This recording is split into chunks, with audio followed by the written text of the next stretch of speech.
hospital.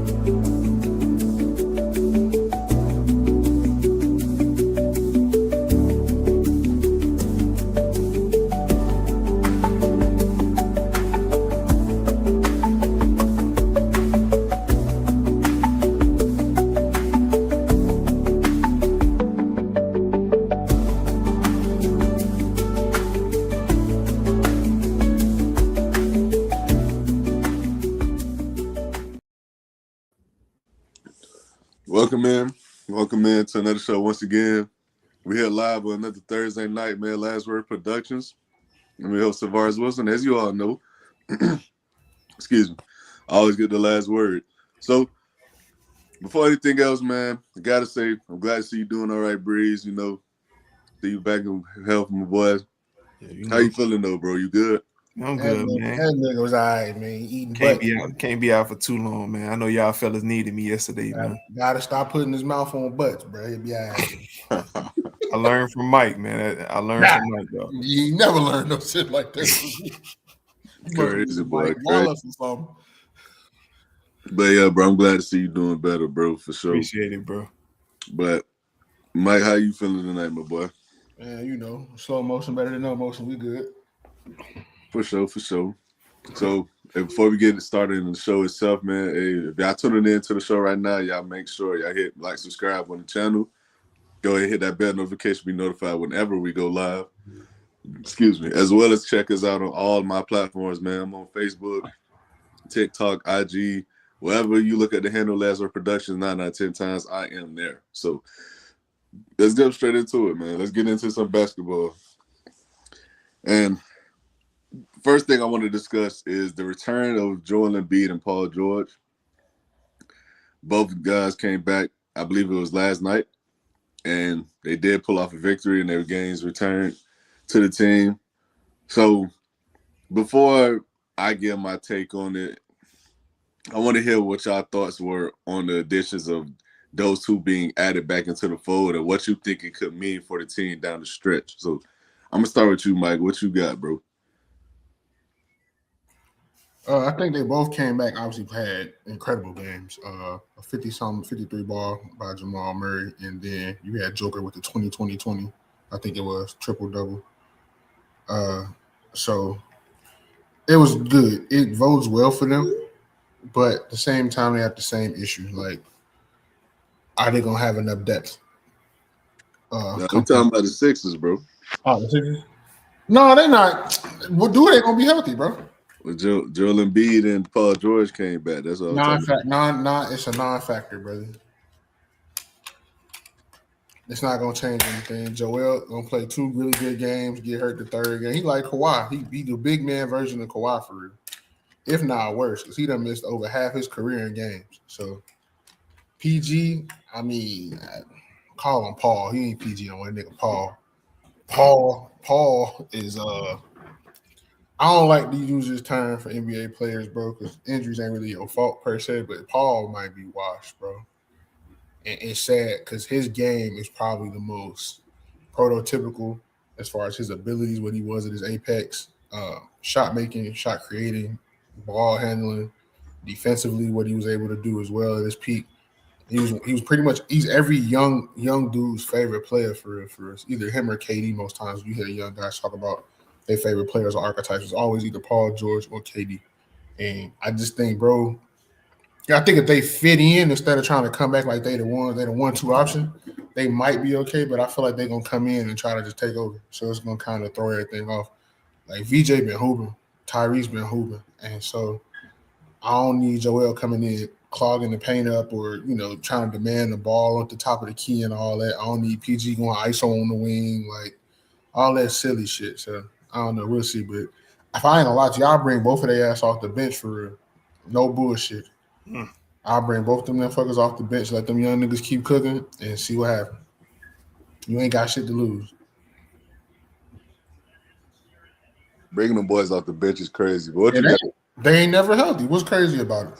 Insanity, brother. You talking about? I mean, I can understand Paul George. They got what, 5 games before the playoffs start? That's not enough time to get back in the rhythm. I can understand Paul George. Wow, what's the difference?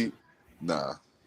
You can't put Joel Embiid on the What's bench. the difference between Paul George and Embiid? Paul George has played more games than Embiid has played. Paul George ain't missed half But his career I'm game. not talking about the games played, but it's the fact that That's Joel Embiid, for one, Joel Embiid at his best, he's the second best center in the league. You're not about to sit the second best center in the league potentially for I didn't say so. 10 or 12 minutes that he could possibly play. If you put the nigga on minutes restrictions, what I mean, you're literally like you're gonna have to put the man on minutes restrictions anyway, to be honest. So you're gonna play him 25 to maybe 30 minutes a game.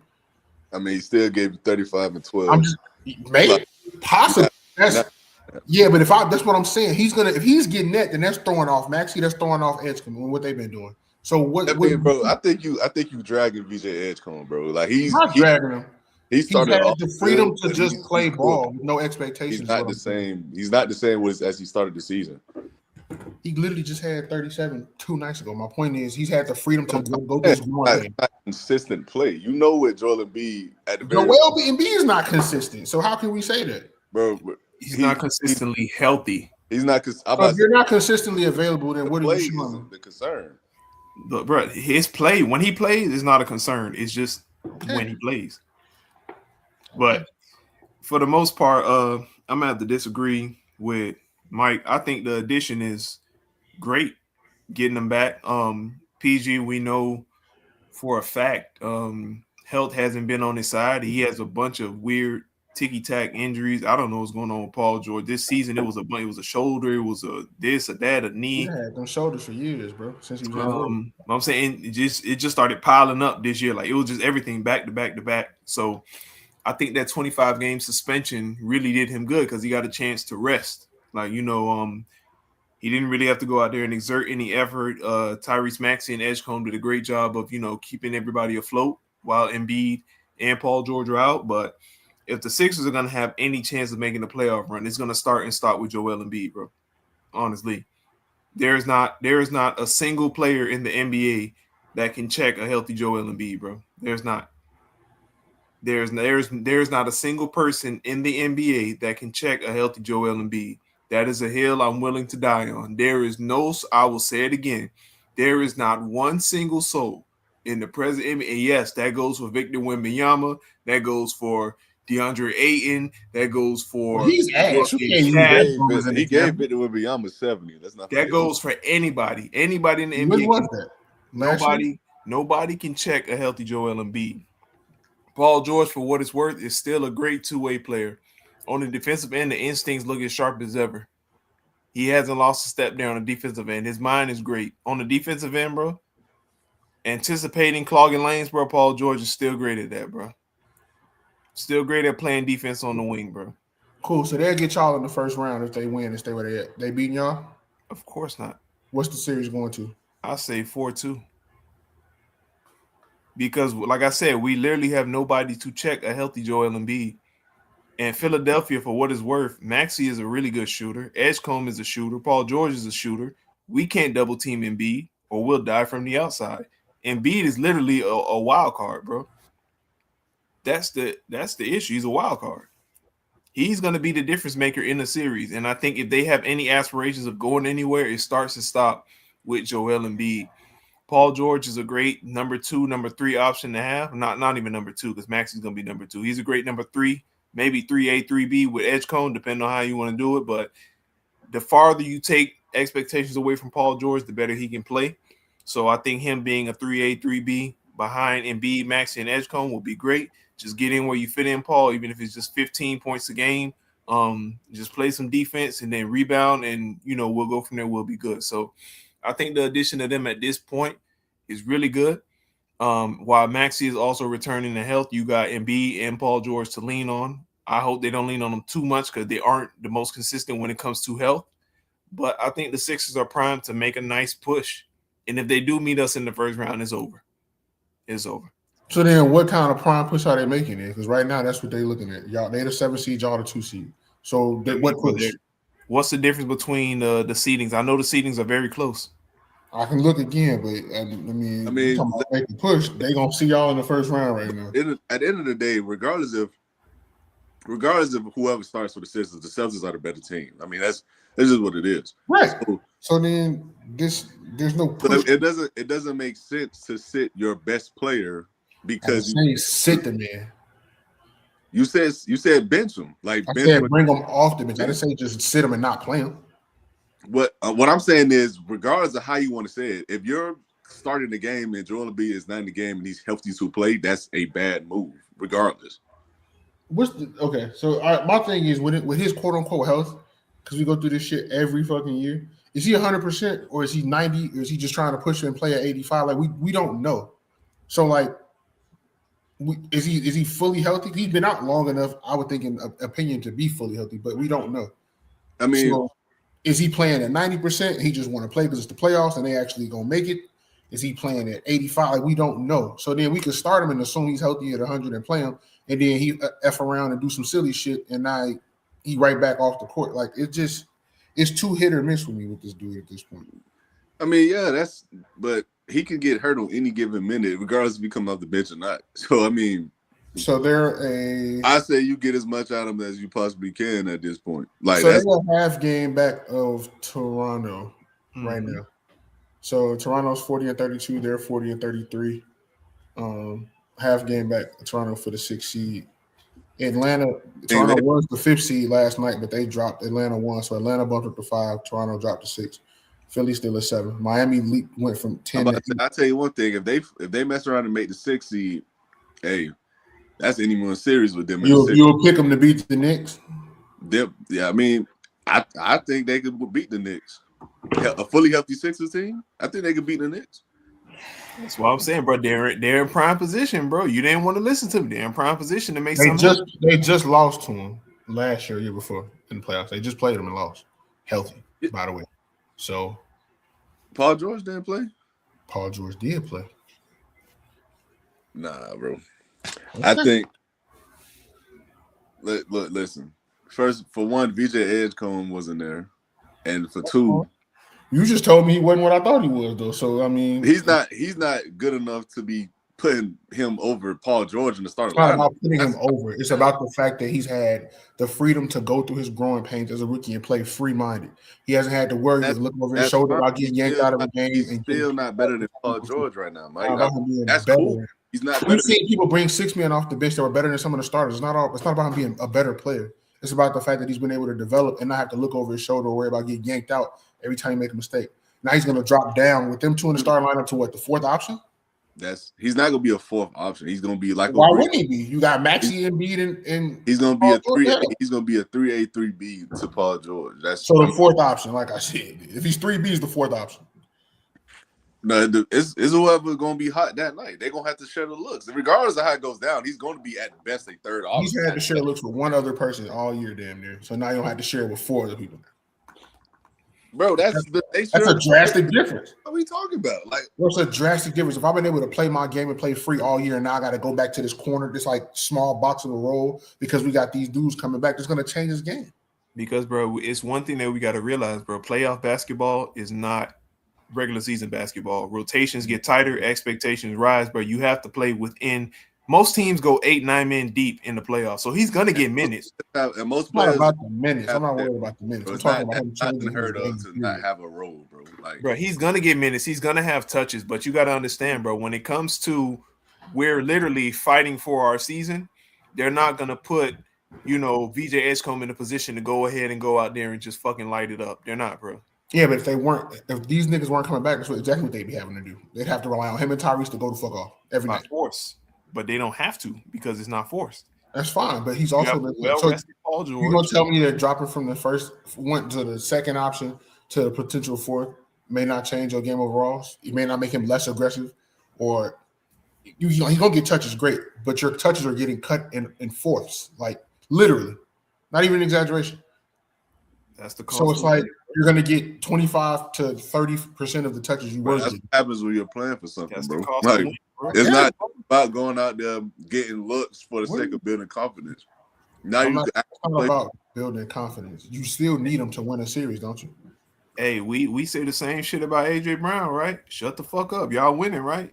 Stop crying about getting 2 They targets. weren't winning. He was right. So that's a terrible example. Hey, when they won and he was barely getting targets, what we said, shut the fuck up. You won a Super Bowl, right? Talking again this year, they was getting their ass whooped, and we know he was right. So it'd be like that. But all right, y'all trust them boys. Go ahead. Hey man, I ain't a Sixers fan anyway. I can care less I'm about just saying, there's nothing that we've seen to show us that we should trust these motherfuckers going to even make it through this series. To be honest, dead ass. I'm not even being funny. I mean, if you don't trust them, that's a whole other story. But what I'm saying is, I'm not about to sit here and tell you VJ Edgecombe should be the second option over Joel Embiid and Paul George. Say that it is. That's what you literally just said. I said it's going to change his game because he's going from second to fourth option. That's how it is, Mike. I mean, you're bringing back you're bringing back a guy that was a top 3 player in the league at one point, regardless how you view him, and you're bringing back a guy who's one of the two-way best players in the league. So I mean, only motherfucker will be getting touches ahead of him. If that's the case, realistically, will be Joel, and then Tyrese obviously was already getting hit. I wouldn't give Paul George touches ahead. That's fine. But at the end of the day, the touches are going to decrease, regardless of however you want to view any of these players. The touches going to decrease. And playing that black hole style of basketball they be playing in the playoffs don't fucking work. That's why they don't go nowhere. So you're gonna dump that bitch off the Embiid in the paint 40 fucking times in the game, and hope that y'all get stops on the other end, because that's just not. It hasn't worked. With the exception of that year with that dumbass, goofy ass shot Kawhi hit that bounced on every fucking part of the rim, that shit's never worked. You sound upset, brother. I'm not upset. And the fuck about him. My team in the Western Conference.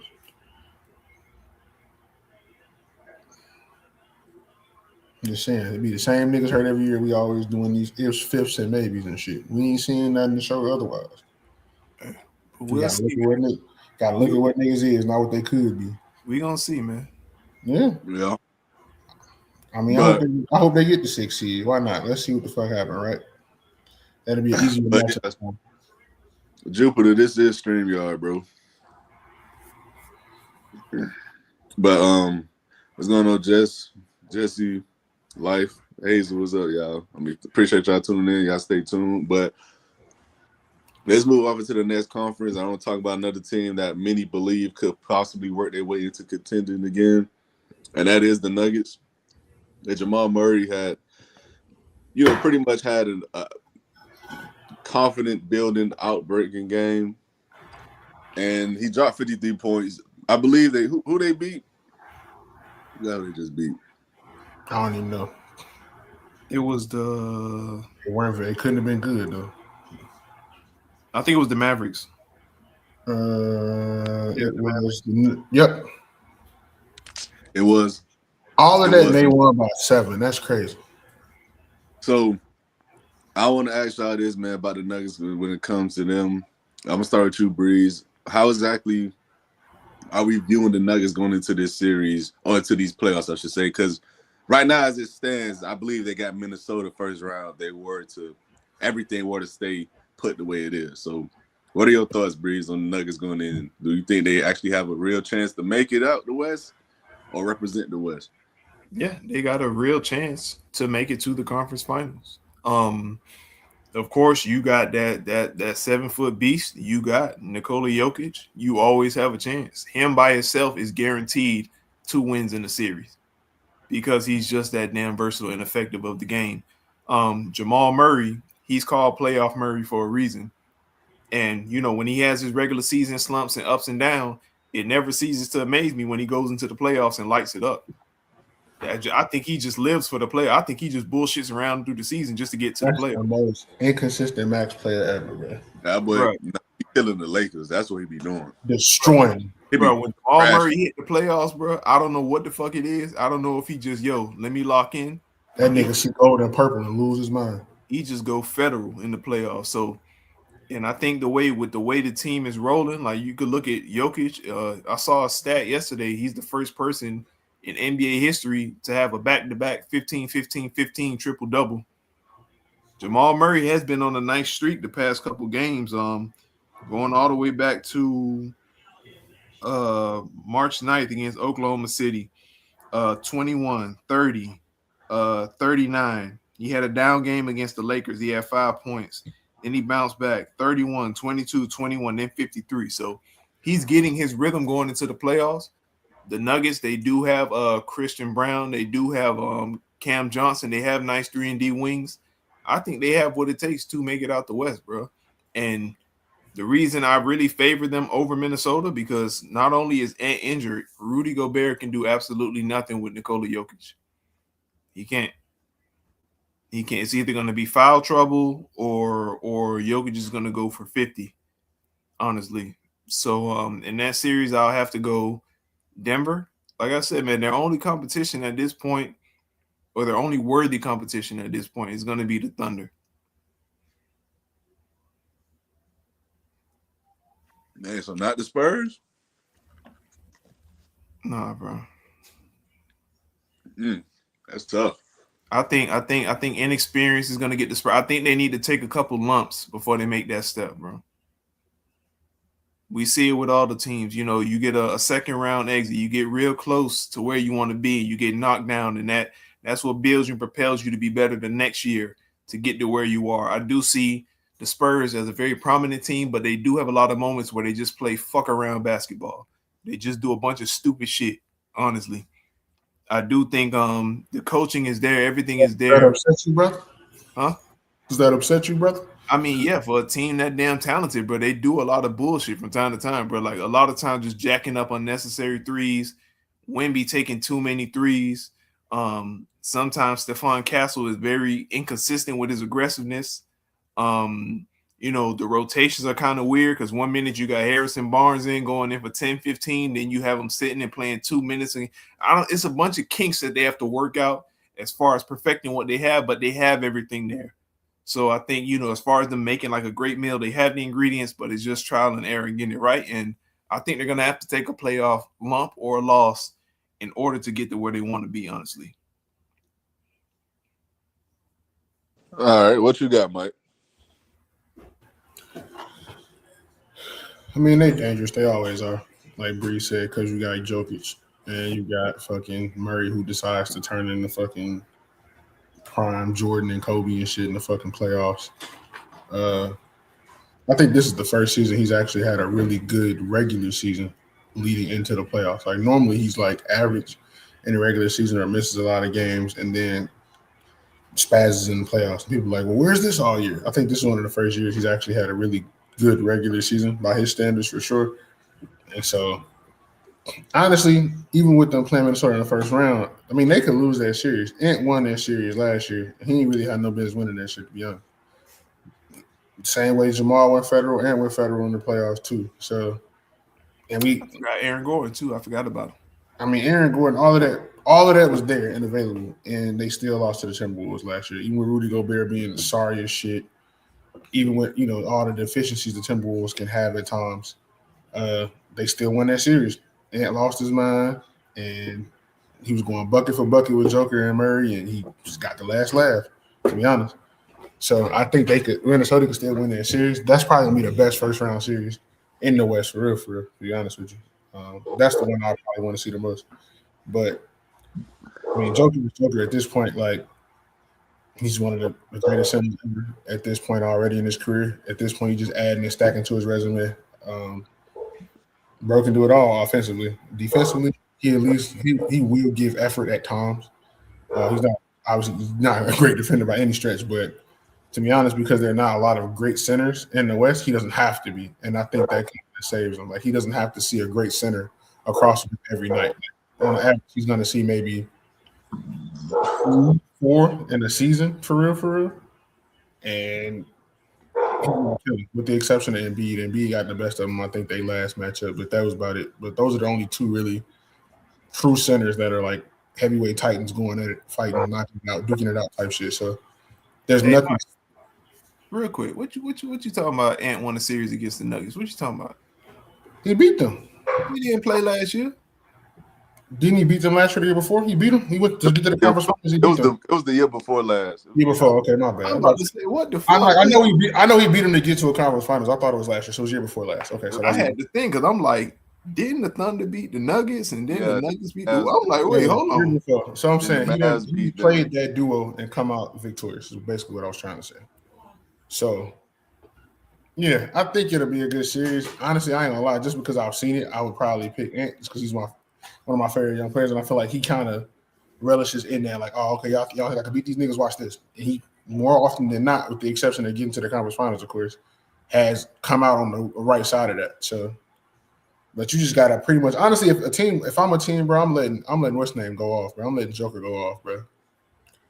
I'm just not letting him do the other shit. He can score 50, he can score 60, but I'm not letting you get 15 rebounds and 15 fucking assists. And that's why teams get killed by them. Like, you can't let him, you already can't stop him from scoring. So you're getting in foul trouble. He's still getting 50. And then you're also letting him grab 10 offensive rebounds, 10 defensive rebounds, and drop 15. Like, you can't do that. You got to take away something. Great, was a great player, bro. It's hard. He is, bro. But you got. He's a three tier type player, right? He can get you rebounds, points, and assists. You got to take away one of those, bro. If you're gonna double the man and keep him off the glass, cool. If you're gonna face guard everybody else to make him the score so you don't have assists, cool. If you're gonna let him just get his 60 or stop him from scoring and make him dish in the rebound, cool. You have to take away something. You can't just be at this man mercy the whole fucking game, every game in the playoff series, and then be looking crazy wondering why you lost. Because you didn't make no adjustment. You gotta do something. It's not easy to do. Obviously, he's an extremely, really great player. Like, he's second best player in the league, if not first, right? It's between him and Shea at this point. 1A, 1B, however you want to flip them, it really don't matter. Either one, if you say one is one, the other was two, I'm good either way. But so you have to do a lot to get in that man's way to stop him, do whatever it takes. But you gotta take away something. And if they can find a way to do that, they just throw different bodies at him and wear him down a little bit. And then make him work on defense too. Like, put his ass in pick and rolls. Make that man have to guard a Julius Randle. Julius Randle get downhill, get him in foul trouble. Something. Like, somebody has to do something. Otherwise, his game is so ugly, bro. It is, but he don't care. That's why I like that's the thing I respect about him, bro. He don't care how the shit look. I don't respect that, bro. His game He is don't care how it look, bro. He don't. Bro, care the unorthodox fade into the left with the like, bro. It worked for him though, bro. He done got this far. He's very inconsistent. He's the epitome of inconsistency, bro. What I'm saying is, it works for him. It's gotten him paid multiple NBA contracts. I agree that it's ugly as hell. I totally agree with you. Yeah, talking about Julius Randle. Oh yeah, but it's gotten him paid, bro. I agree with you. It's hard to watch sometimes, but it works, icky, man. It's tough. Like, what the fuck is he doing, man? He don't be knowing sometimes, but either way, every fucking play you hear him drive. No, I mean, when I watch Julius Randle play, it's just you're watching a bull in a china shop, bro. That's just what he reminds me of. He been in the league for what, 8 or 9 years, bro? Very uncoordinated. 8 or 9, right? Is that fair? Yeah. How the fuck can you still not go right? Like, I don't understand niggas, bro. You get paid to hoop, bro. How have you not developed a right hand or at least a spin to the right off, like anything? Nothing? Oh, well, stay mad, Tim. You can leave, bro. But, who is Tim? I ain't gonna lie. Who is Tim? The dude in the comments. He a fan. What is it? He a fan. He's spelling T everywhere. Man, he about to get blocked, bro. Oh, man. Goofball. I ain't even checked the comments. You know, I blocked him a little bit, but he spelled that wonderful word. Man. At least he got all the letters out before you blocked him. That's all, bro. I just think I think Jokers, you gotta take some of it, man. Yeah, hopefully men will feel better. But in terms of the that's long story short, we kind of got off on a tangent, but long story short, you got to take something away with Joker. So if a team can do that, I think the Timberwolves can win that series, but they're going to be hard to beat. I mean, did Tim really spell nigger? Yeah, he did. Mm-hmm. Yep, sure did. Got all the letters out too. I'm proud of the guy, man. Where he typed really fast, bro. Hey, Nuggets in 6, man. Nuggets in 6. Hey man, I'm gonna say this about the series, or not even about the series, about the Nuggets as a whole going into the playoffs. I gotta see it from the supporting cast, man. I know what Jokic is gonna bring me. I mean, yeah, you would like to slow him down, of course, but that's always easier said than done. We're talking about probably one of the 5 best centers already to ever play this game, if we're being honest with ourselves. But And then you got Jamal Murray, who can go hot and cold at times, but he does seem to be reliable more often than not in the playoffs. I mean, I know you had one bad playoff run that year against where they lost. Last year, I should say, when they lost to OKC, he didn't really play well that series. But, you know, typically more often than not, he plays better than he shows us in the regular season. But outside of them, bro, I mean, you got Aaron Gordon, who probably give you one good game out of 5 games. You got Cam Johnson, who has not lived up to the expectation that they've had when they traded for him. And you got Christian Brown, who is okay. So it's not many players who you view on this Nuggets team who's going to be in a rotation that actually have to be pivotal pieces. Outside of Jokic and Murray on a good night, is like you live with everyone else beating you, bro. And don't get me wrong, the Timberwolves don't exactly have shooters across the board or like bucket getters, but they have, to me, they got better complementary role players. I think Jaden McDaniels has taken a significant leap in his game this year. I think Naz Reid can play.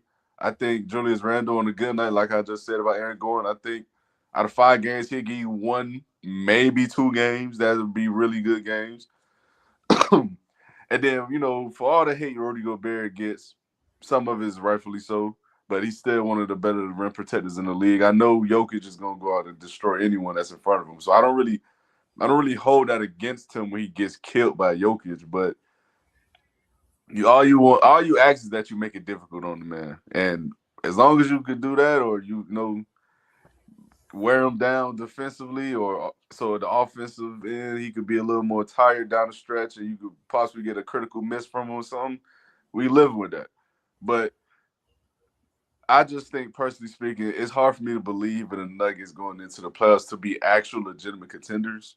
Because I don't know, man. I mean, outside of Jokic, there's just not that many people on that team. I just am going to be worried about beating me best out of 7, bro. Like, unless I'm the Lakers, because for whatever reason, Jamal Murray he goes nuclear on the Lakers. I don't know why, but he be killing the Lakers. But other than them, I mean, I don't know. Like, it's hard for me to just imagine them getting out the West, possibly, or even representing in the Western Conference Finals of one of the 2 final teams. Fair enough, brother. Fair enough. But y'all boys, anything y'all want to add before we move on? No, sir. All right, man. So I want to get into these Tua Tagovailoa comments, man. And I don't know if y'all seen them. I don't know if y'all heard about them or whatever the case may be. But let me ask y'all that first. Have y'all seen his comments? Have y'all looked at that? No. I mean, I could use a good laugh, so let me hear what this man had to say. I'm gonna pull up the exact quote, bro, because I don't want to butcher or misinterpret anything. I'm gonna read it verbatim for y'all. Hold on, let me pull this up on my iPad, man. If one of y'all can pull it up faster, that'd be good, because I got connected to the Wi-Fi. I should be tripping. But he made some, for those who don't know, though, he made some comments, I believe it was last weekend, if I'm not mistaken, so a couple of days ago. It wasn't nothing that he said. It was his first press conference with the Falcons. You know, he's on stage, well, at the podium, not on stage, answering questions. And he was asked about his time in Miami and how it, like, came to a premature end and how exactly that transpired. But like I said, I'm going to pull this exact quote right now.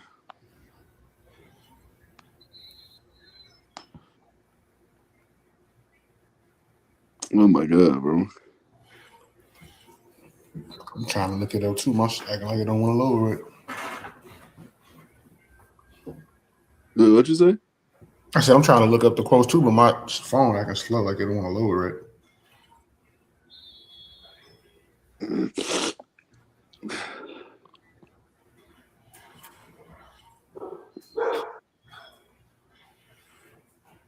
All right, so this is what he was saying. The first thing he said was like, yeah, you know, I don't want to get too much in depth with things that were going on, more so in terms of players. to coaches Oh than it God, was players to players. Huh? So he's still on this shit. My bad. Keep going. I know you good. But he said, but it was a unique situation in a sense. It was unique. And then a reporter asked him what went wrong the last 2 seasons and how he'll rebound this coming season. And he said, if you're looking at last year, my play wasn't up to the standard of the way I've been playing football the past 3 years since the new contract. So he said, I just got to play better football. That's what that really means. There's no other way to sugarcoat it or go around that. But he said, I would say more so last year has been the biggest setback that I felt. I wasn't up to par of what my standard is. But the thing is, this is my issue. He's trying to make it seem as if it's a coaching problem to why he had the issues he had. Because he said he hasn't played up to his standards and things of that nature. I get it. But to say that it was a unique situation because it's not necessarily the players, it's more so the players to coaches relationships or the situation than it is the players to players. What does that mean exactly? Because last I checked, the head coach was brought in for you. He was brought in to fix you, to help you. He found the players to help give you your best seasons of your career. When you led the league in passing yards, completion percentages, all this other stuff, no one was better than I at Mike McDaniel. But because now it ended the way it ended, now it's, the players, the coaches relationship was a unique situation for the lack of him saying it wasn't good or it was trash. And I'm like, that's the things I don't like about players that can't take accountability, bro. Because it's like, bro, if you just came out and said, I didn't play well, that's on me. I got to be better, and I'm glad to have the opportunity to prove I could be better. Cool. But to sit there and make this about the organization and the coach that literally devoted his career to make you better, I can't respect it, bro. And it tells me all I need to know about not just him as a leader in the locker room, but as a man. Like, you can't even take responsibility for your own actions. Like, gang, you were out there playing bad. Like, there's no other way around it. He literally dumped down the playbook, watered down the playbook to fit your specific traits and skills now. You couldn't throw a consistent pass down 20 yards, bro, down the field. You couldn't. And so now that everything's primarily dump off slants and screens, now it's a problem. Oh, now it's coaching. Nah, bro, I can't get with that. But what you got, Breeze? Let me hear what you got, bro. I'm not surprised. I said it from the day that the Dolphins drafted Tua. They literally bought a water damaged sports car. Literally. If you know anything about water damage in cars, once it happens, it's fucked. And Tua's been injury riddled, and he's been everything since college. And in college, he looked damn good because he had the goddamn Avengers around him. Let's be real. In college, we don't even need to go down the roster. Alabama was just that damn stacked. So he came into a situation where he was supposed to look like the savior, and his deficiencies got exposed, and his health, which was always in question, I remember it was the foot, then it was a hip, then it was all this stuff going on with him. And then he comes to Miami, a franchise that, that's still searching for their franchise guy since Dan Marino. And I really think they got pressured into drafting him because, you remember not too long ago, they passed on arguably the greatest 6-foot quarterback to ever play the game. You remember? Mm. They passed on Drew Brees. So they're like, nah, similar. Tua was supposed to be somewhat of a Drew Brees with the stature, with the accuracy, with the ball placement. That's what he was looked at. And Mike McDaniel came in and he built a system. I'm not going to lie. I give that man his props. He's a genius because he built the system around Tua's strong suits like nobody else could. I have never seen that many bubble screens glossed up and designed in that.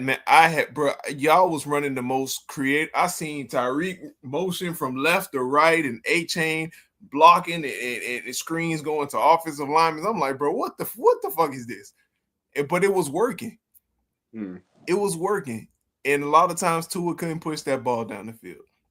He didn't have the arm strength, or maybe he just wasn't confident in his arm. And when he did push the ball down the field, they were flutter balls.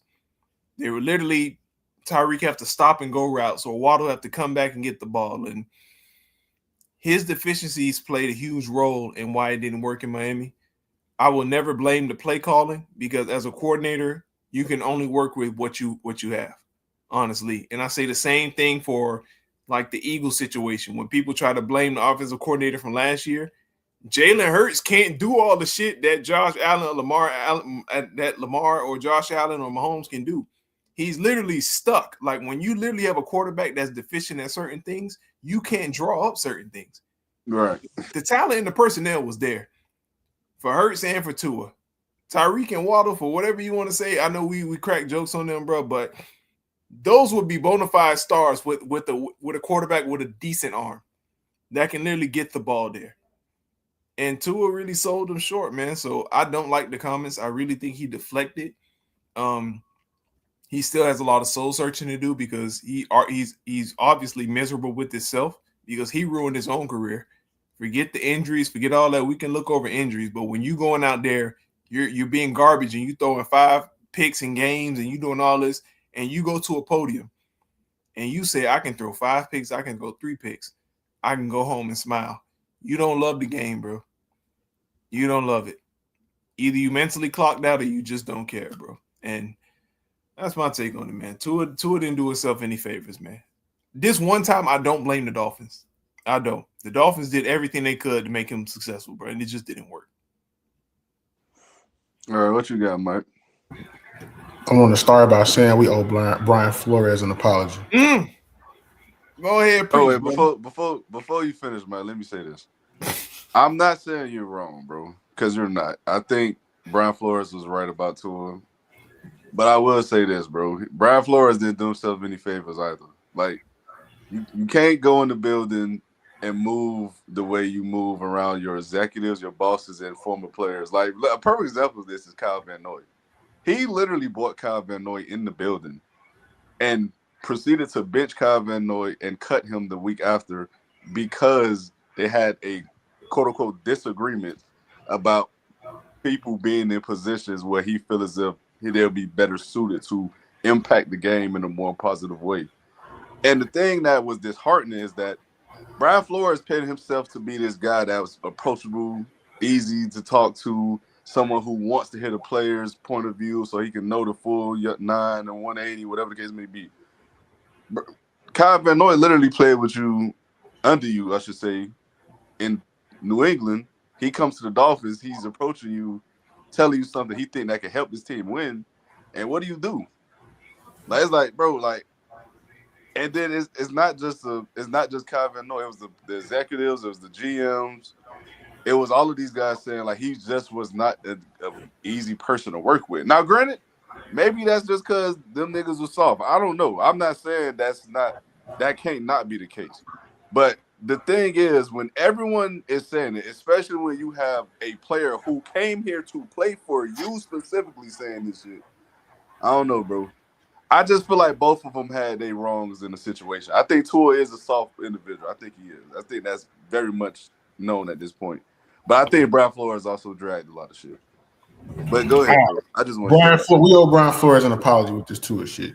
Regardless of all the other shit, he was dead ass right about Tua. And that's been obvious because we can see that even with a coach like Mike McDonald, who walks around like your homeboy instead of your coach half the damn time, you still finding a problem. End of the day, you're a problem. They shouldn't have took his ass. He came out of college. He was hurt on his way into the fucking league. He was coming off surgery then. So you took him instead of the guy that the coach you hired wanted to begin with. So that was the first mistake. Then you turn around and he's holding him accountable, he's getting on his ass like he does everybody. So now that we've talked about Kyle Van Noy and others, it's clear that it wasn't just Tua. He treated everybody the same fucking way. Yeah. You got him out the building. Cool. They go get you an offensive friendly nigga from San Francisco staff who's here to help you and make your life as parquet margarine butter as it fucking can be. You go to fuck off the first year and a half, 2 years, whatever the case is, and then you start bitching and complaining about your teammates. You putting locker room business out in public interviews. You blaming guys for off-season shit. Not one time did you mention what you were doing during the offseason that could have been beneficial or detrimental to your development. Not one time did you take accountability for the shit you did. You said that dumb shit about I can throw all these picks. It doesn't really matter how many picks I throw. The fuck do you mean it don't matter how many picks you throw? You're literally the quarterback. So it doesn't matter how many opportunities I give the other team to beat us. It's literally what you said, which is that alone, Cook. You cooked Tyreek for the shit he did when he quote unquote quit on the team and said he wanted to get traded. Oh, we don't forgive him for that. He's got a lot of work to do. What the fuck do you have to do? What about the shit coming out your fucking mouth? Then when people try to hold you accountable for the shit you were saying, you had a problem with that. You get cut, they cut you, they let you walk out the door, you go find another job with another team. Don't even know how the fuck you got a job, honestly. Kevin Stefanski just likes left-handed fucking quarterbacks, I'm convinced at this point. Because you got Dylan Gabriel in Cleveland, they took your ass to fucking Atlanta. With all the free agent quarterbacks available, you thought it was a great idea to sign Tua and hit your job security to that motherfucker. Whatever, that's your business. You get to Atlanta, you're in a whole other situation. You halfway, well, you didn't cross the country because Atlanta's kind of close to Florida, but you far enough away to where you don't have to worry about Miami Dolphin business. They got their guy. They paid him. Somebody that they trust and believe in to do what they need to do, which you couldn't do. Which we all agree, if we just looked at who's playing better and who has the better upside going forward, is obviously Malik Willis. So they got better at that position. They no longer need your services. You're still getting paid. They're still paying you because you have dead money on the books. You went to Atlanta, you in a whole other situation, and you talking about your team still. You're still talking shit. You're still complaining. You still bitching. You still throwing motherfuckers under the bus. Mike McDaniel did everything he could to save you and to even save his job. And it still wasn't good enough for you. Like, at the end of the day, not one time have we heard him get up on that podium for real, outside of college, because Nick Saban wasn't playing that shit. The shit he pulling now, he would have never pulled this at Alabama. Nick Saban would have cut his ass, no matter if he was the starter or not. It wouldn't have thought twice about it. So you get to the pros or whatever, you just franchise quarterback, you get your money, and then all of a sudden everybody else the problem but you. You haven't gotten better. You haven't improved. You've been concussed every year with the exception of last year, which is thank God for that because that shit was very scary and very serious. They tried to get you to wear the Guardian cap. You didn't want to wear that, even though you knew you was having fucking concussions back to back. You didn't want to wear the Guardian cap. Like, it's just so many different things, bro. Like, you just basically, no matter what they try to do to help you, bro, you pretty much stiff on them and I'm good. But you weren't good. You weren't doing anything. They tried to be nice about it. They tried to be firm about it. They tried to be direct about it. And at every turn, you pretty much slapped them in their face. Fuck on, I know what I'm doing. I got this type shit. And you didn't have it, which is why you got cut in the first place. So I don't know what his career looks like going forward. That shit he did in Miami, he do that shit in Atlanta, they gonna fry his ass. That locker room is not gonna go for that shit. It's a lot of guys in that locker room that we all know that are professionals, but also are much better players than he is. And they're not gonna sit back and let that man talk shit about them. So I hope this is his last one. Hope maybe he got it all out of the system. Maybe he can focus on something else. Because he's not gonna be no team's gonna want to sign him after this year if they know that he's bringing this type of energy to their locker room. I wouldn't want to deal with that. Your talent doesn't match your disruption. So that's it. Okay. I mean, I agree with both of y'all, man. I think it's just unfortunate, man, because I think Tua coming out of college, regardless how we feel about him now or not, before the hip injury, Tua was looked at as a guy who could possibly be the first overall pick in the draft. And since the hip injury, it's just seeing how gone downhill from there. Not even just his character, but also just to play on the field. He wasn't nowhere near as athletic as he once was. I mean, he's never been a dynamic athlete, but he had a little more juice to him than what he has now. The arm strength just wasn't there anymore. It was shot. And he just no longer played with that same aggression I first seen him play with when he threw for 500 yards and 6 touchdowns against LSU. He no longer was that guy. And it's unfortunate, man, because at one point, man, I really thought Tua could be a damn good quarterback in this league. And, yeah, he gave you good 2 years where he's shown that he could be. But it came after you built pretty much a top 3 to 5 receiver duo. You had a damn good running back situation. Raheem Mostert and Devon Achane. He had He had a coach who many believe was an offensive mastermind when it comes to creating the drawing up plays. So, I mean, you had a lot going and working in your favor just for you to still not be good enough at the end of it all. So, It's unfortunate, man, to say the least. It is. But we'll see how it shapes up in Atlanta. I mean, to be fair to him, I think it may be a little better for him in Atlanta because they do play in the dome.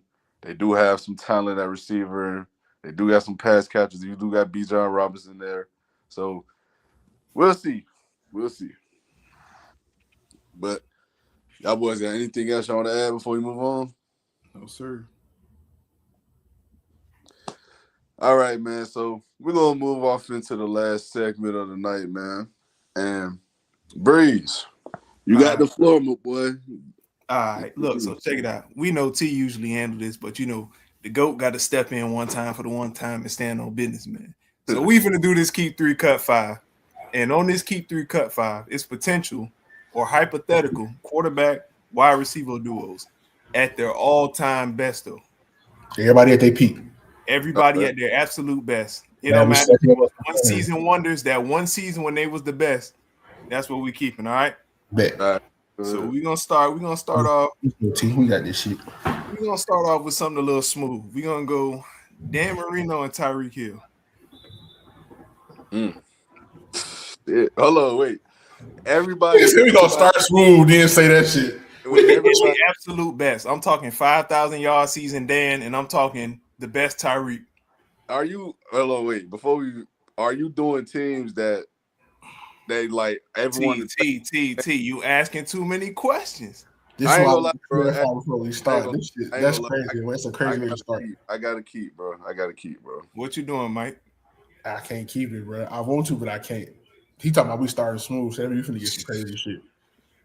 So what y'all gonna do, man? Y'all gonna keep it? Y'all gonna cut? This 1-1 right now. You gotta be the tiebreaker, bro. That's not fair because I made the list, bro. That's true. That is. I guess we could cut, bro. For the second. Because it's the first one, bro. I'm telling you, it's gonna be some shit. That's a crazy first dude. It is, but he bullshit. So we gonna start smooth and say that. So it's gonna be some shit. All right, so we cutting. That shit gonna hunt. Next up, we got Josh Allen and Andre Reed.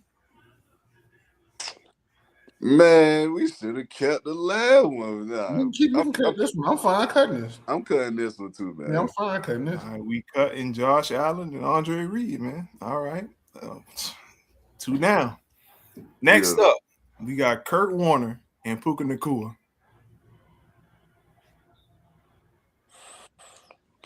We should have kept that first fucking duo. I'm just saying, bro. I don't know. We should have kept that first it's duo. something he ain't said yet that's like hella obvious. And so I'm just like. So we keep it or we cutting, man. Kurt Warner, remember, that's the same guy that was bagging groceries and came and took over the NFL, man. I gotta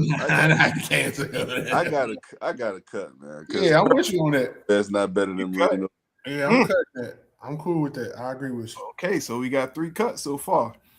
Next man up, we got Caleb Williams and Brandon Marshall. Oh my God, we should have kept the first fucking cut, bro. We should have. We gonna fuck around again. Hey, next time you lie and tell a nigga you gonna start off smooth and then start with Dan and Tyreek, we gonna jump your ass. Hey, so we cutting. Yeah. All right, 4 cuts in a row. Cause that shit terrible. We should have kept the first fucking. He lied to us, bro. That was the best duo by far. You're right. He also lied to us though. So we gonna start off smooth and then said that shit first. The nigga lied, bro. Next up, we got Jordan Love and Devontae Adams.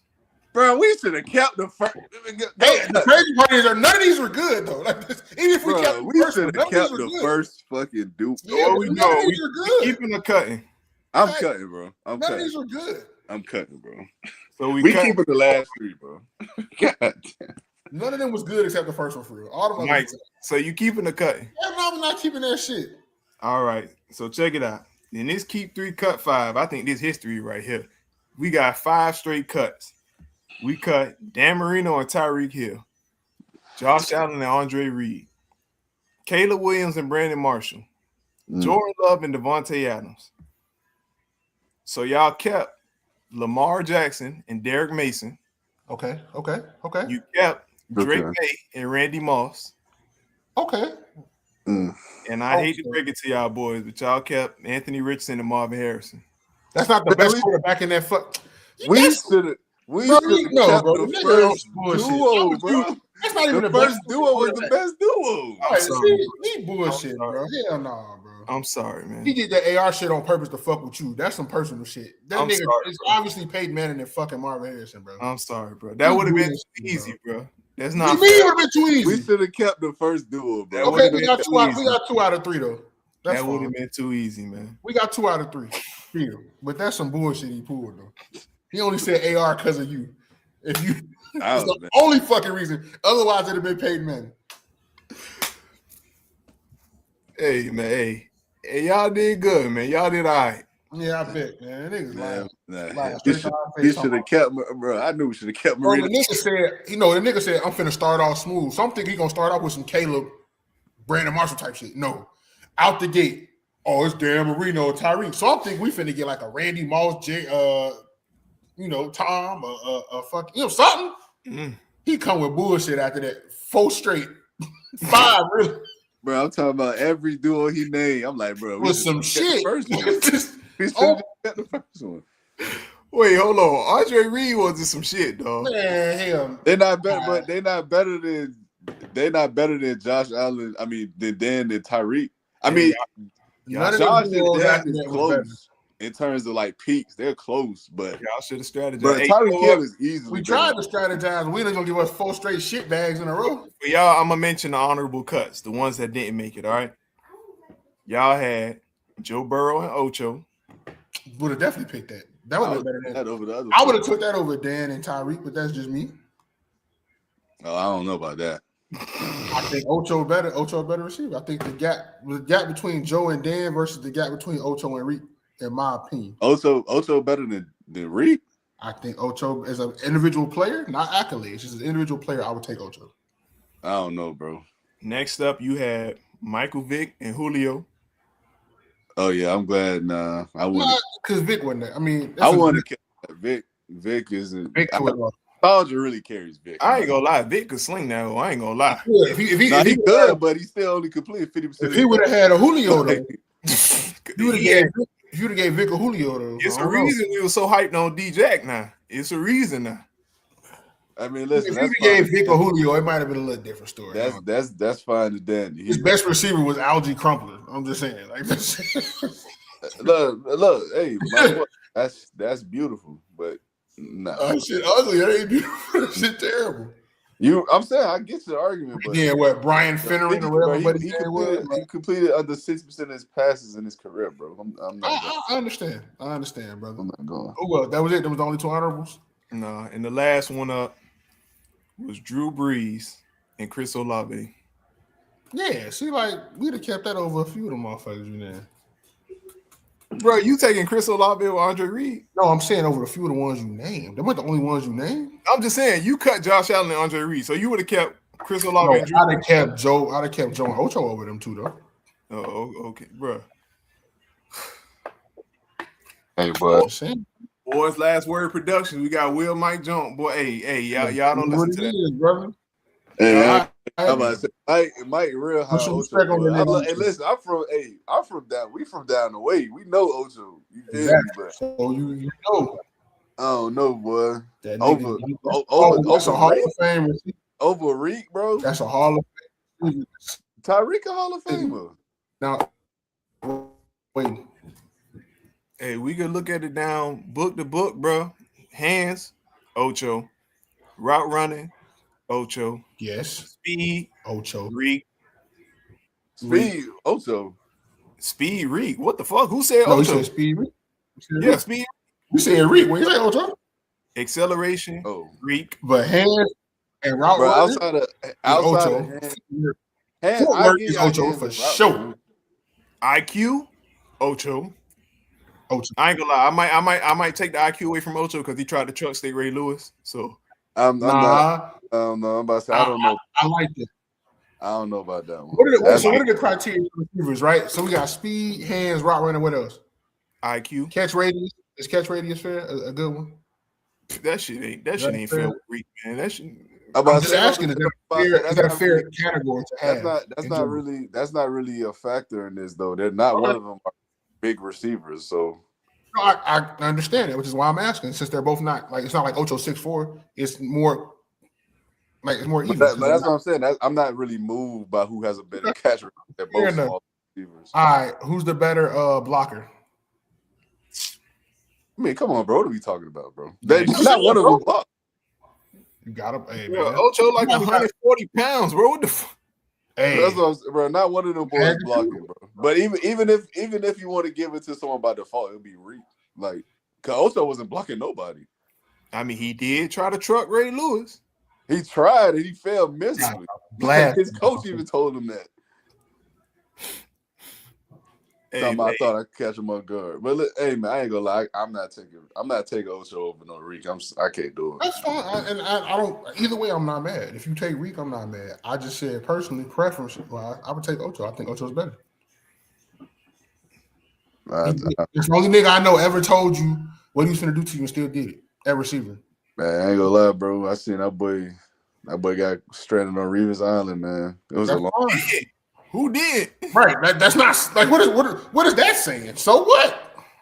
Hey man, I think Reeves would have struggled with Reed. Wait, time out. Who that was? Jan Reek to the floor from the Chiefs? Who that was? Right. It was a Legarius Sneed. Right. So you get jammed out of Legarius Sneed, but what the fuck? But Reed finished the game with 6 catches, 90 yards, and a touchdown. That's fine, but you talking about getting stuck on the island. He got stuck in park. Nigga, he couldn't even get the call. I'm saying though, he finished the game with a good game. Like he didn't go donuts across the board. So if we talking about one play. What you think he would have done against the Real Reavers? Huh? What you think he would have done against the Real Reavers in a game? He would have had more than 0 catches. I know that. So then why the shit called Reeves Island for a reason, bro? A lot of niggas would have put that man in Alcatraz, bro. Right. A lot of niggas weren't getting catches. Niggas was not going out there putting up donuts every week. Bro, I told y'all Reeves is my person being the best corner to ever play. I told you. Okay, so then what the fuck we talking? There's no shame in getting locked up by the best nigga to ever do it potentially. What I'm saying is Rick ain't going zeros across the board. That's what I'm saying. That. He not. I know he not. See, we got to factor everything in. Look who's throwing him the ball, though. You said what? Look who's throwing him the ball. Bingo. He might have 10 targets. Whoa. Because he ain't throwing it to himself.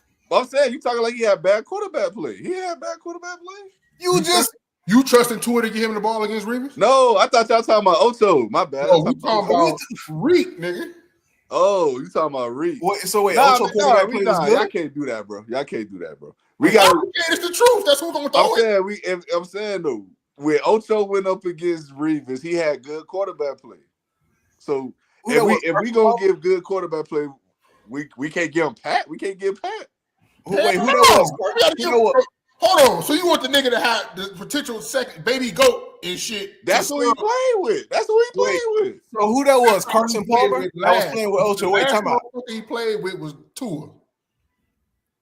Bro, I'm confused, bro. Wait, you said if that's the case, cool. If we gonna do that, if we can get him Pat, then we should get Ocho Tom because Ocho played in New England, so we should get Ocho Tom and redo it. Bro, not at his best though. We talking about don't matter, bro. If we gonna give, talking about these dudes at their best though. If we're gonna give Reek Pat, we have to give Ocho Tom. The thing is, with Carson, it wasn't like Carson Palmer was ass. Tua is ass. Like Carson Palmer wasn't bad. I'm not saying Carson Palmer was good, but he wasn't Tom Brady. He went past. But what I'm saying is, we're talking about these dudes at their best, right? That's what we just said. Give them their best chance. Ocho at his best was not playing with Brady. But my point is, we're doing duos, right? So if you're gonna say Reek could have got off, we're sending Reek back in time to play with Pat. Man, listen, even if you want to give Reek too, I still think he ain't finished the game with 0 catches. I ain't gonna lie to you. Okay. He might not even get a target fucking with 2. Bro, he fuck around and beat, man. That'd be the craziest game we've seen. We talking about the second or first best corner ever. So y'all really think Hey, Mike, Carson Palmer wasn't ass, right? 21 tutties. 10 picks. Elite, right? I didn't say it was elite. I said 13 picks. I said he was 59.1 completion percentage. Yeah, come on. I didn't say the man was elite. You said he was good though. He said he wasn't ass. Under 60% completion percentage, 21 touchdowns and 13 picks is not good. That's fucking that's not good. But I'm saying, like, in terms of like who he was as a quarterback, he wasn't a bad quarterback. Okay. That's just like with And Kyler Murray. How I view Kyler Murray right now. I don't think Kyler Murray's a bad quarterback, but his numbers the last 2 years wouldn't say he's good.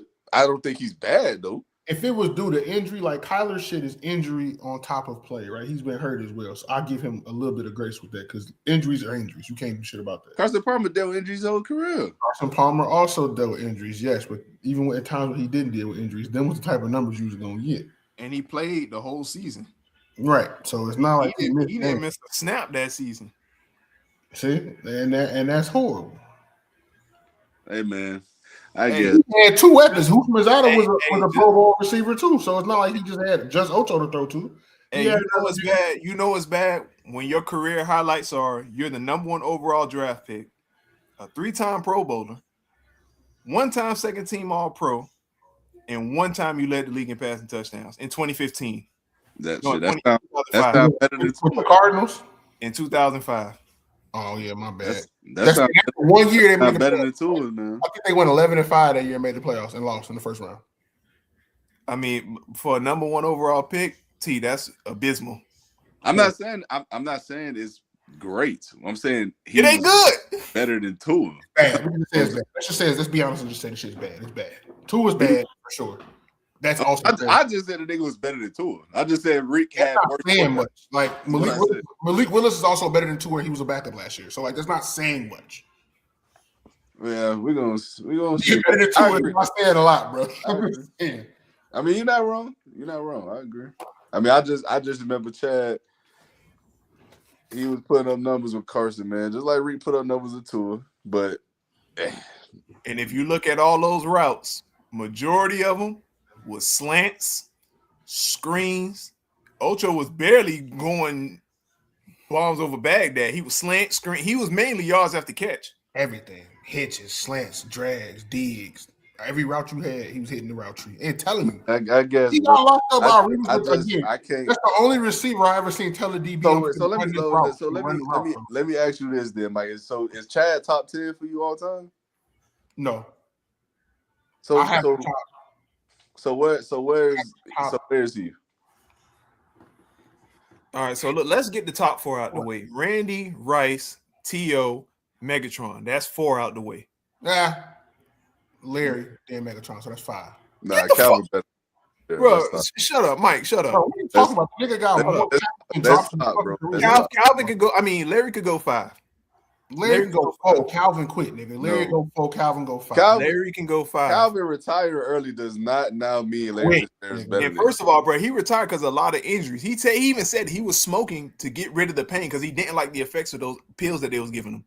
Whoop-de-fucking-do. But someone retired early does now not make another player better than him. Bro, he don't have better numbers than the nigga. What the fuck are we talking about? All right, so look. If you want to get Larry 5, I'm going Marvin. Who else y'all got? Andre Johnson.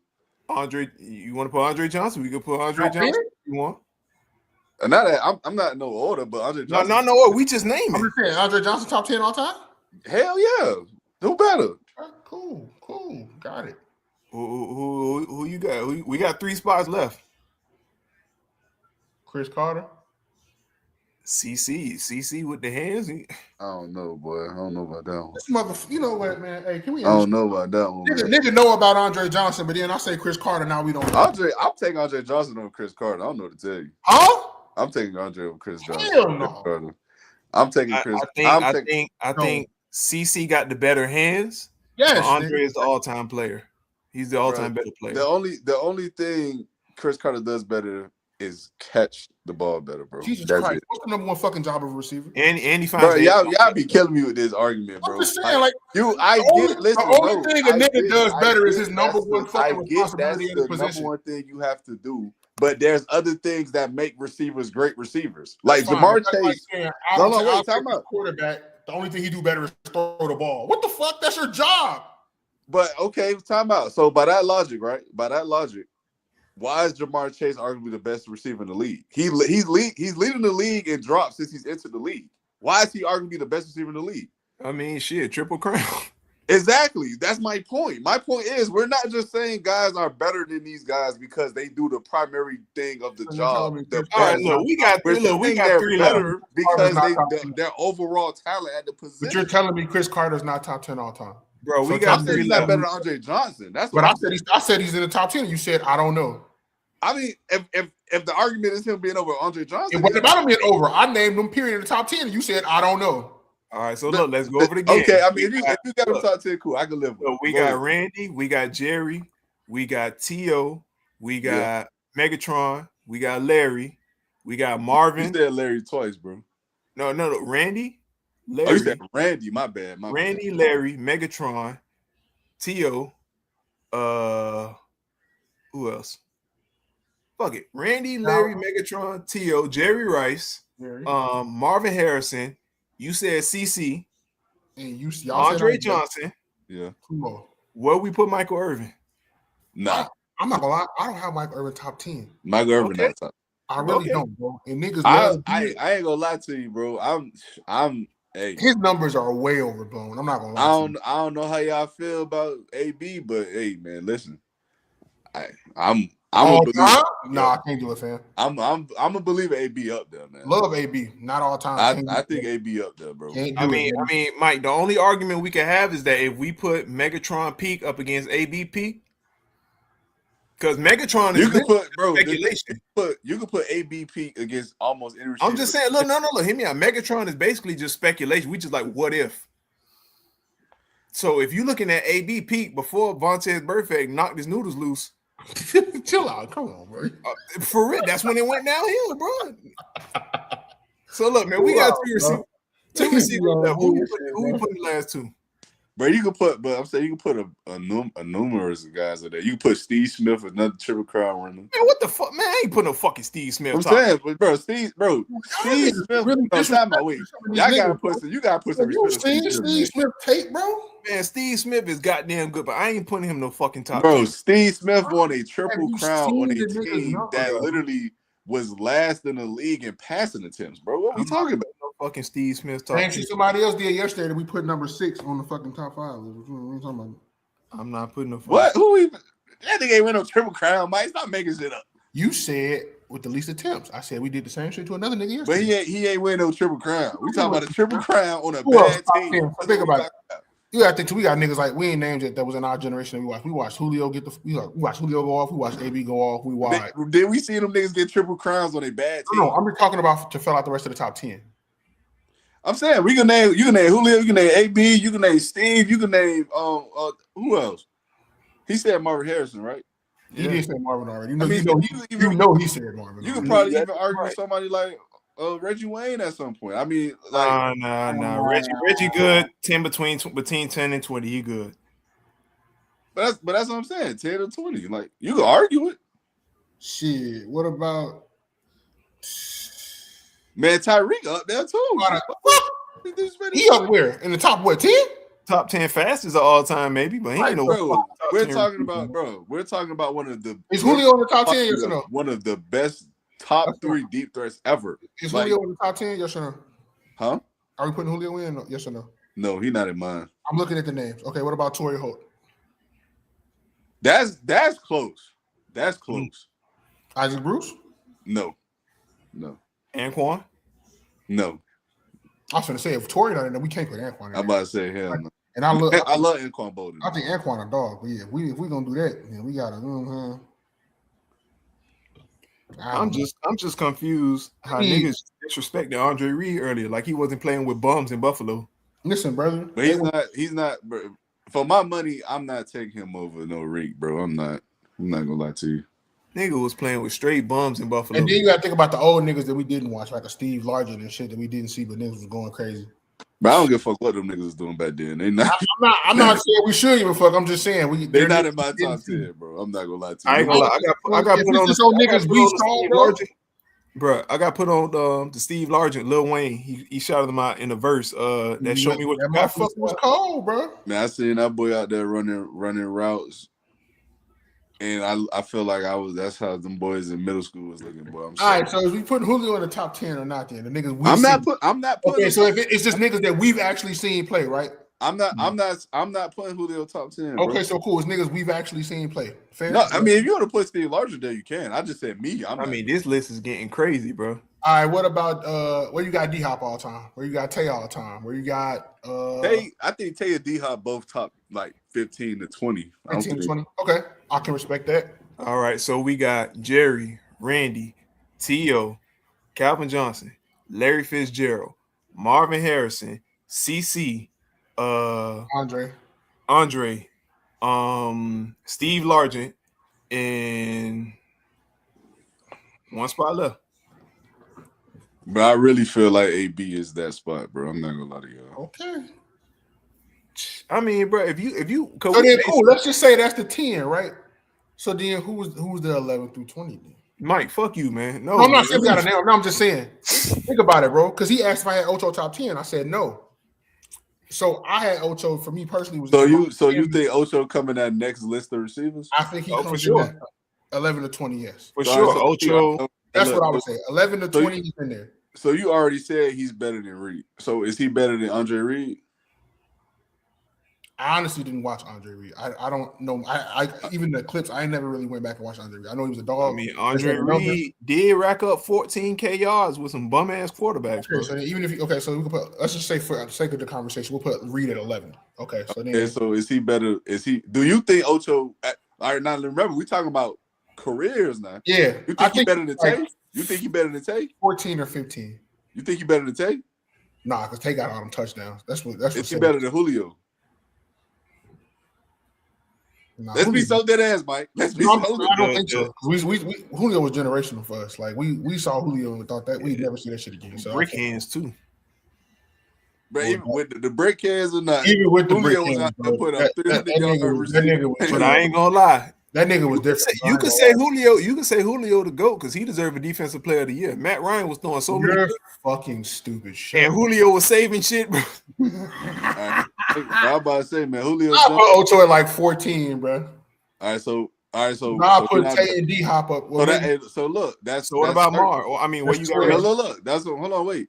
That's 13. No, it's 12. Reed. No, I said Andre Reed. Yeah, Reed is 11. Julio, and you said Tay. That's 13. Well, you got Reggie. I ain't gonna lie, man. That's a toss up, bro. That's a toss up. And I respect Reggie game, bro. It's just hard. I could go either way. I'm just throwing out names. You take so Ocho or D Hop. And you know what? That was the next name. You know who else we disrespect? Sterling Sharp. Facts. Now listen, if we just go in picks, right? Though, bro. Now we just go in picks. It's tough though, bro. Because we put him in the 10 and take somebody out. It's tough, bro. Because if we just go in picks, we say everybody at the apex. That's 7-year run. I mean, the Triple Crown is impressive in that 7-year span. Man, hey, that nigga, hey, he was on Jerry Rice's ass. No, we got to take somebody out the 10 and put. Bro, he was on Jerry Rice's ass, bro. Yeah, we might have to slide Sterling in, even if it's at 10. We might have to get Sterling 10. I mean, Sterling. I know you want AB in that motherfucker, but I think, what I see from AB on a weekly basis, bro. So you think AB better than Sterling?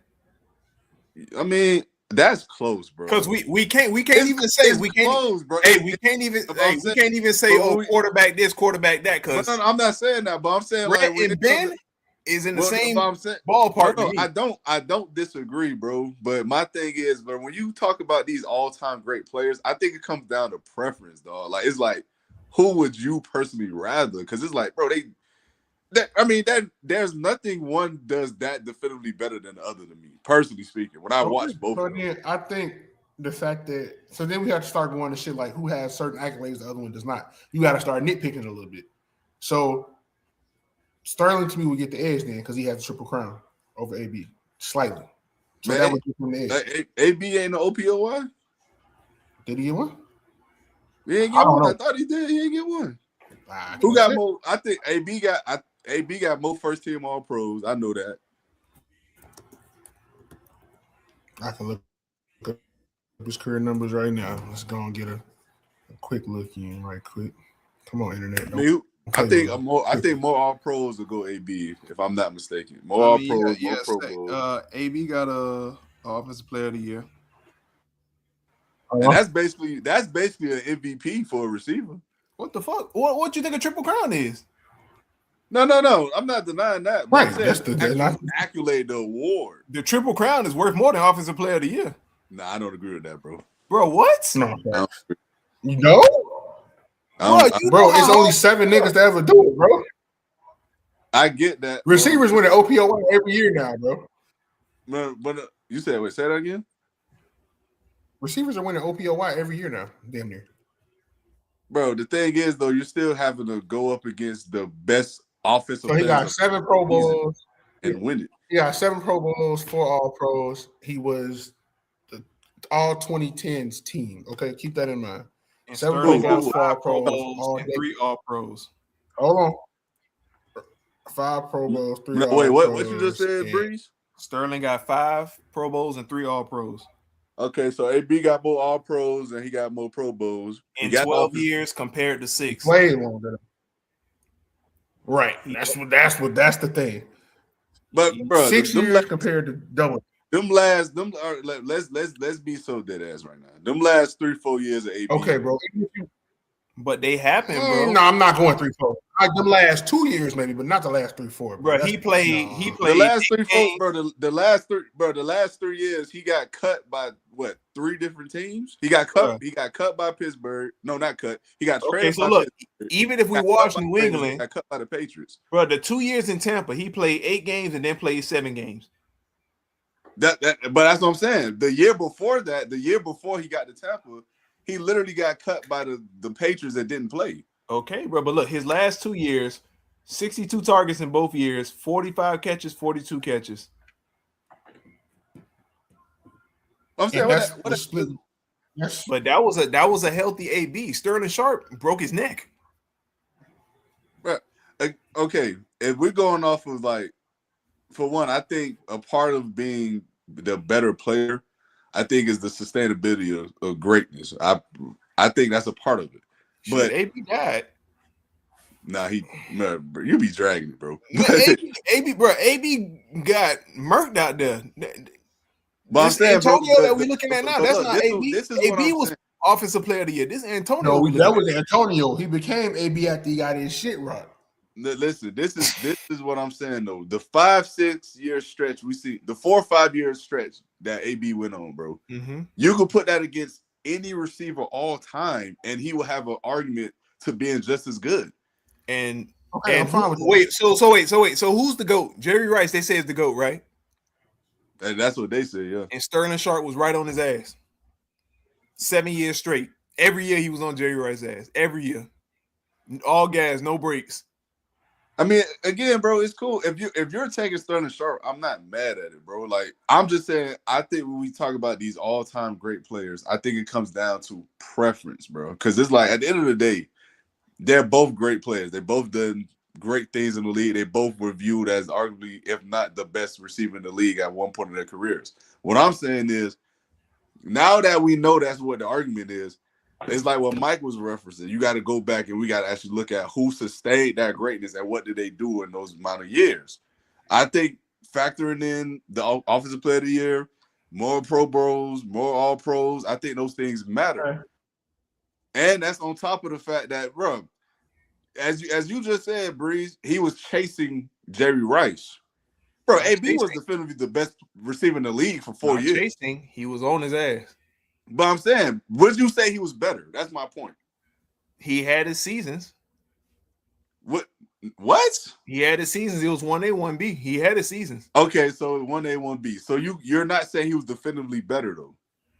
You can. It depends on how you want to split the hairs, bro. Bro, you can say it was season. It was 1A, 1B. Come on, that's not argue semantics. Would you say he was better? If you can't say that, better than who? They say it. Jerry Rice. Okay, so with that being the case, AB went a 4-year stretch where he was unquestionably the best receiver in the league. It wasn't, and he played with other great receivers during this time. We're talking about Julio. We talking about Tay. We talking about D Hop. Like, bro, we talking about all-time great players. Again, so are we putting Sterling in the 10 and sliding AB to 11? Or I'm not doing it. But if y'all want to do it, cool. He said, I'm not doing it. And then to round out that 20, we got to throw Chase and Jets in there. They already top 20. We got to. You got to. You got to throw them in there. Even if it's on the back end towards 1920, you got to throw them in there. Hell no, bro. Bro, already, bro? Already. No, okay, we haven't wait. bro. We haven't even named Torrey Holt. We haven't talked about. They already top 20. We haven't gotten. Bro, Steve. We gotta even if it's back in towards the 20, bro. We gotta. We gotta wait, brother. We got to, bro. I listen, y'all boys know I love Jamar Chase. I think he's that for real. But already a top 20 receiver? Gotta slow it down, brother. Bro. I can't give him that, bro. We got top 30. Who you putting him over? You think he better than Torrey Holt? You think either one of them better than Torrey Holt? I mean, bro, we right now, right today, right now on the back end, bro. On the back, I ain't say there was. There's too many people we ain't named yet, bro. We already on 13. You think we ain't named Corey? We ain't named Steve. We ain't named Anquan. You think any better than Anquan Bolden? I'll take Jettas over Anquan Bolden for sure. Man, get the fuck out. Hey, it's LastWord Productions, boy. For sure. Free zone. Hell no. Hey, man. Hey, boy. Hey, we got Cemetery Larry, we did it. We did it. We got to stop. Hell, the disrespect to Anquan Bolden is crazy. Listen, man. Hey, if you want to say he peaks higher, I can live with that. But consistent, nah, man. I can't do that, man. Anquan played about 20 fucking teams and was doing the same shit. I can't do that, bro. Nah, brother, can't do it. Sorry. Jetta's been this the last couple years. He been there, and it's not his fault. The quarterback's been ass, but you can't sit here and just automatically put that nigga over. Bro, hold on, wait. So Torrey Holt. What about Torrey, Anquan, Steve Smith? I'm not putting out one. Steve, I ain't gonna lie. D-Hop, Tay. You think both of them over Mike Evans already too? What about Mike? Right, bro. Hell yeah. Come on, bro. We gotta chill out, bro. You talking about a nigga that only had him and Jerry, the only niggas with a record type shit, bro. You can't do that. So what you think they both over Mike too, Bridge? Not right now. If you think he better than Anquan, you gotta think he better than Mike. I ain't gonna lie. Do you though? You talking about chasing Jets? We have to make the same mistake twice. Yeah. I ain't gonna lie. You finna lie. You finna dead ass lie right now. I ain't finna lie, bro. This nigga full of shit, boy. I ain't finna lie, bro. Hey man, get him help. That man, send him back to urgent care, man. He not right. They didn't do something right, bro. They didn't do something right. They put Jets over Mike Evans, bro. They put tequila in his IV. Bro. If you putting Jets there, so where is Chase then? Because you said they both could be on the back end. Look, see, bro. Now you trying to fuck with me, bro. Now you look. If I said they there, this whole time we've been going no order. Now you want me to put order? I'm not saying put an order. We just named about 8 more people, bro. Ain't both over Ocho right now for you? Yes. Okay. They over Ocho. They over Anquan. They over Mike Evans. They over Ocho? That's what he said. He said they over Ocho, Mike Evans. Jamar not better than Ocho, bro. Hold on. I'm just asking a question for the sake of the 20. Hold on, wait. Before you go, Mike. T. Jamar not better than Ocho? Bro, I don't, bro. Bro, what? Oh no, boy. Top 20, man. I ain't gonna lie. Ocho is not outside the top. It's not 20 receivers that Jamar better than Ocho, bro. Come on, bro. I fought with Ocho, bro. There are not 20 NFL receivers that have ever played the game better than Chad Ochocinco, bro. Jamar is better than Ocho, bro. I don't care if you want to think Jamar's better. Let me there are not 20 niggas that are better than Ocho. Breeze, I ain't gonna lie. I do think Jamar better than Ocho. All right, thank you, bro. I do. Thank you, bro. That's fine. I don't care. We can say it. I can't get with Anquan. He's top 20, bro. I can't get with Anquan Bolden, though. I can't. He's top 20. But hey, man, we gonna cut it here, man. We reached the hour 30 mark, man. 20. We got some clips from this receiver section right now. So I do appreciate those who tuned into the show once again, man. Hey, if y'all like doing those key 3 cut 5s or those segments, my boys doing instead of me, y'all comment and let me know if y'all want to see more of that. Because they're gonna keep coming regardless. 3 cut 5. Make sure you clip that. We gonna We gonna keep them going, man. Y'all go ahead and follow me on all my social media platforms, LastWord Productions, and handle across the board. Yeah, clip it from the game when you live. Man, so we love. But hey, y'all got anything y'all say I want to add? Hey man, we love y'all. We appreciate y'all, man. Keep tuning in, keep rolling. We rocking with y'all, man. For sure. But all right, y'all boys. Ocho top 20 Well, it might all be time.